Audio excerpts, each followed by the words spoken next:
Alright, fixed. Alright, now on to our next one. Look at this one. I'm assuming there's supposed to be some sort of strap that holds this gas tank. Well, the solution, the redneck solution, is to take a piece of string and just tie it in. Here's the string right here. That'll work. There's no way that can fall over and spill gas right there, can it? That's fine. That'll work great. It's all fixed. We put a piece of string on it. It's all fixed. Don't worry about it. And look at something else here.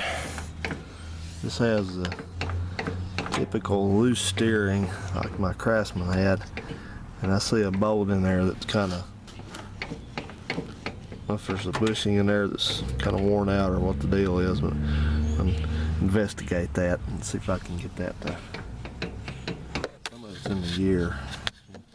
See that down in there? I mean, I know you don't need precise steering in a lawnmower, but so to speak, but work on that a little bit too.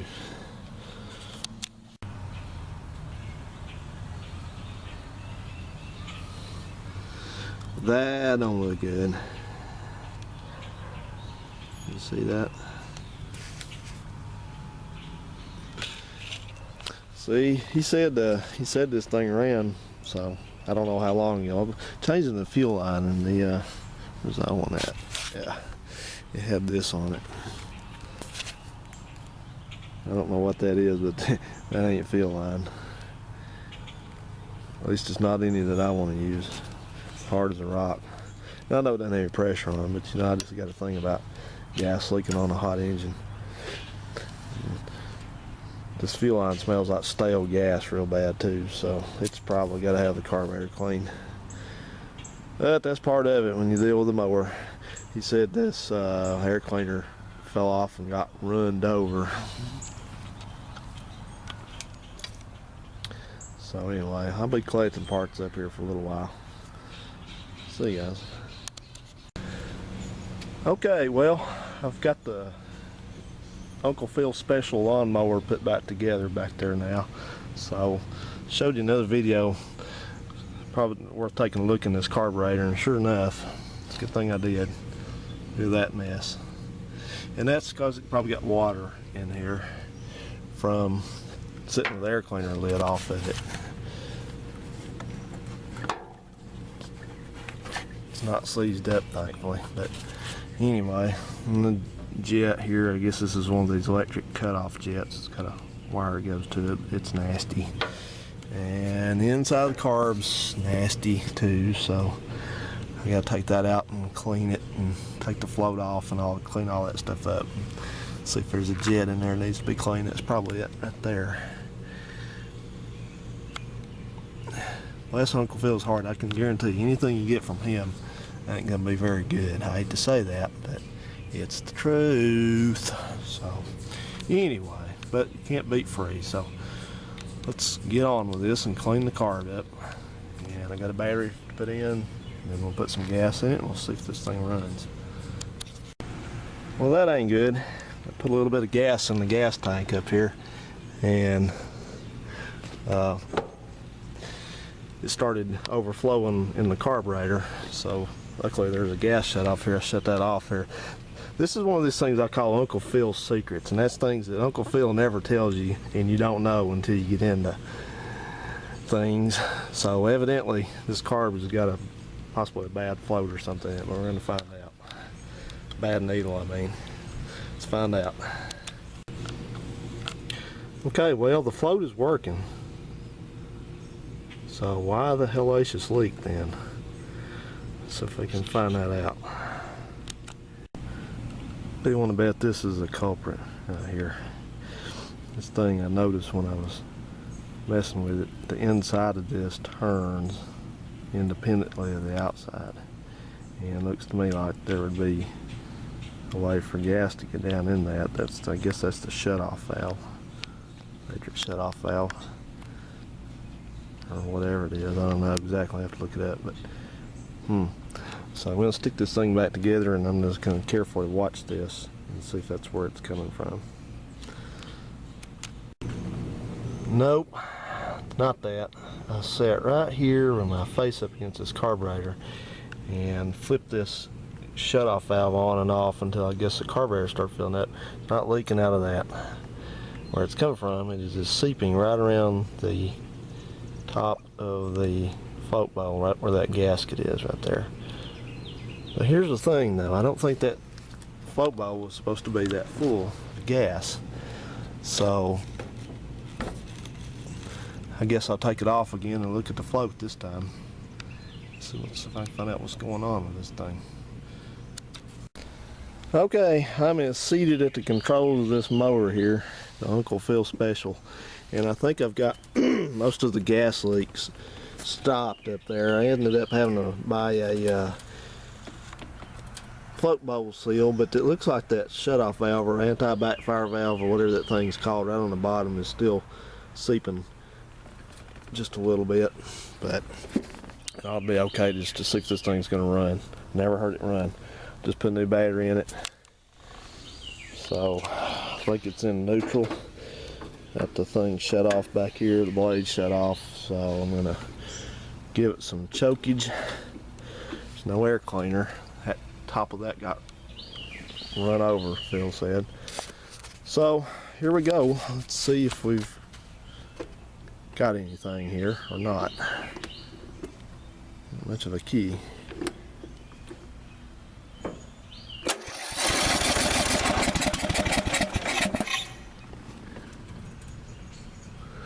Saw something splash up there. Let me take a look here and see what that might have been.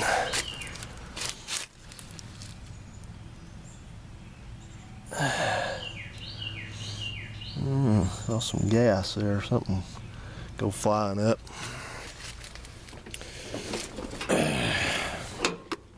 Take the choke off here. Let's see what.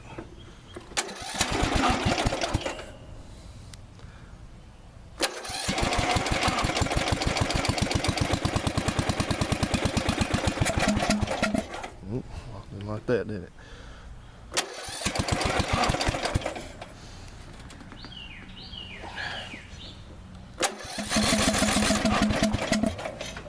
Choke.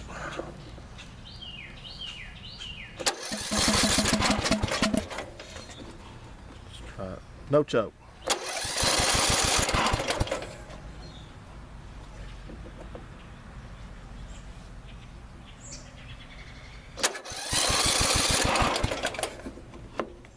No choke.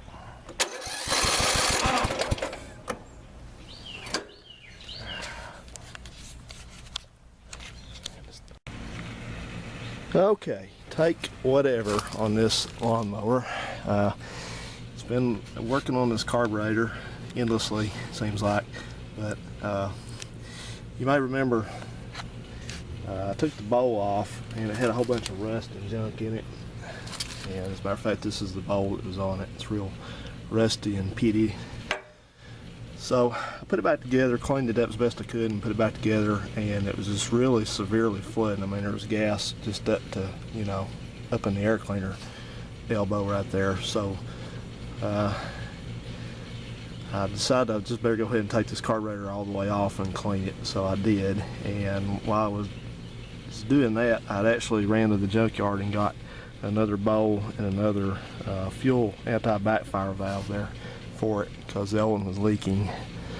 So I took this apart and cleaned it and cleaned it and cleaned it, and it's not in good shape because it's had water sitting in it, and that's always bad for a carburetor because carburetors are aluminum and they don't react well to having water in them. So I cleaned it up as best I could, and maybe it will work now.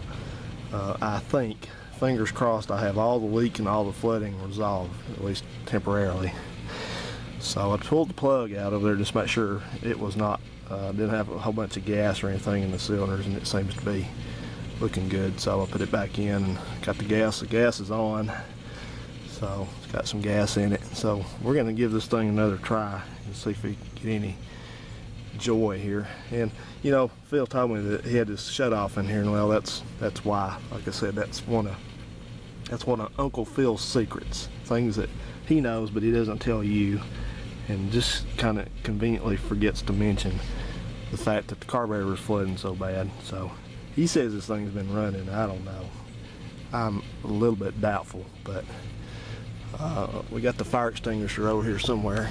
Yeah, there it is, in case things get out of hand. If this thing runs okay, I'm gonna go ahead and I've got one of these located, one of these covers, so you can put the air cleaner back in it. But this is one of these overhead valve Briggs engines, and they kind of are known to have some problems, so we need to see if it actually runs before we go any further with it. So without further ado, let's do it.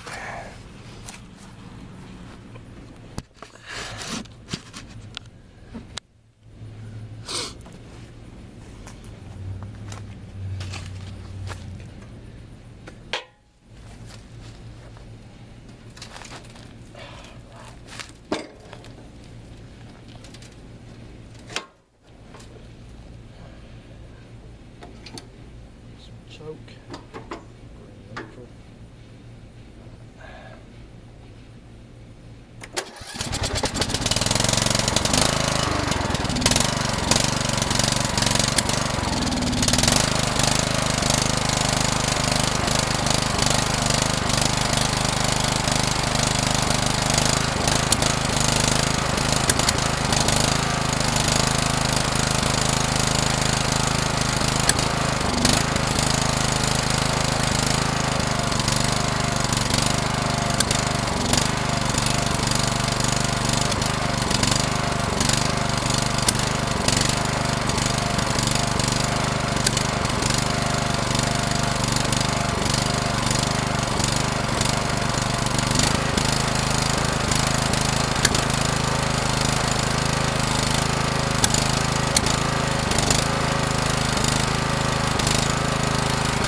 Well, it runs okay, backfires a little bit.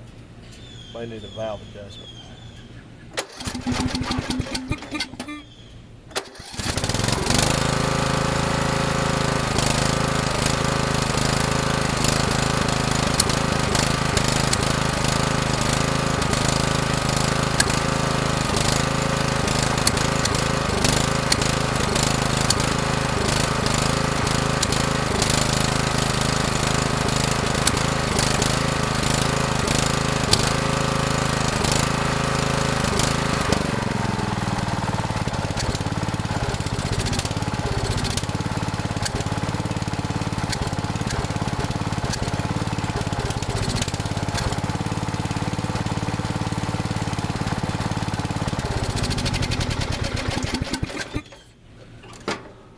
Okay, well, that's better.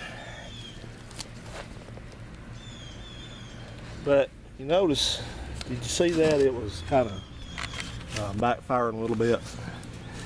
So probably need to do a valve adjustment on it before I run it much longer, change the oil and stuff. But I like that. The only thing I don't like is that I don't have any drive, but like I said, I think that it's going to be due to the pulleys on it, but clutch is probably way of adjustment. That's your drive belt there, and it's not even trying to turn, so yeah, work on that. So okay, well, that's a good thing. It does live, and the engine sounds pretty good. So we're going to mess with the clutch and see if we can get any clutch action now. Okay, well, I think the clutch problem is simply that the drive belt is worn out on it. I'll show you under here. This has the, as I've already explained, of course, this has a fair drive on it. And your drive belt's here. It comes off the crank pulley right there, and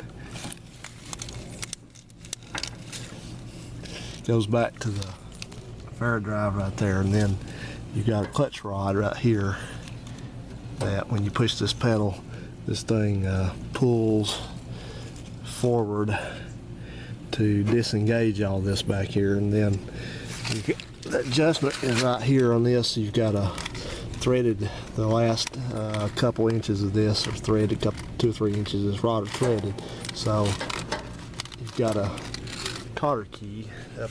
You can probably see it from up there. But you got a cotter key, and then you can take that, well, some kind of pin. I don't think they call that a cotter key, but take this thing out, and then you simply just thread it in or out. You normally would thread it out, I guess, to give the clutch more ability, more tightness. So anyway, unless this thing's missing something, I'm going to go in there and look and see. It seems to me like there ought to be a... I'm going to go look at that deck over there, and surely the deck doesn't have a... Maybe the deck has a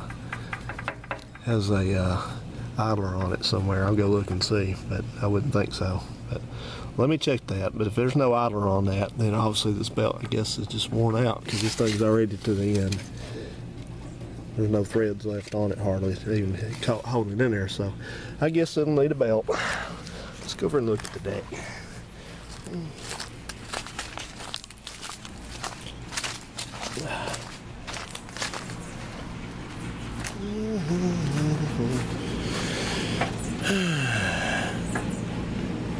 Nah, ain't no idler on there.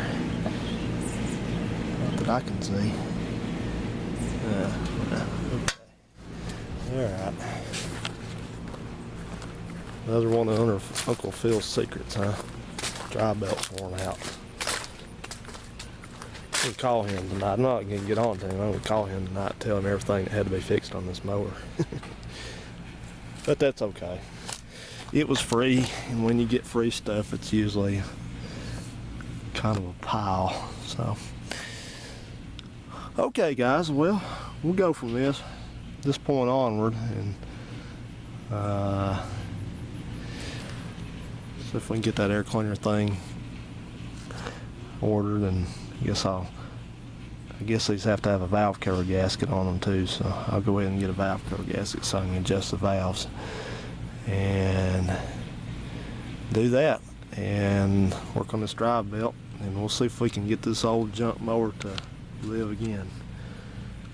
It's funny because I saw ones in the junkyard up there in better shape than this one, but that's usually the case of it. Okay guys, thanks so much for watching. See you next time.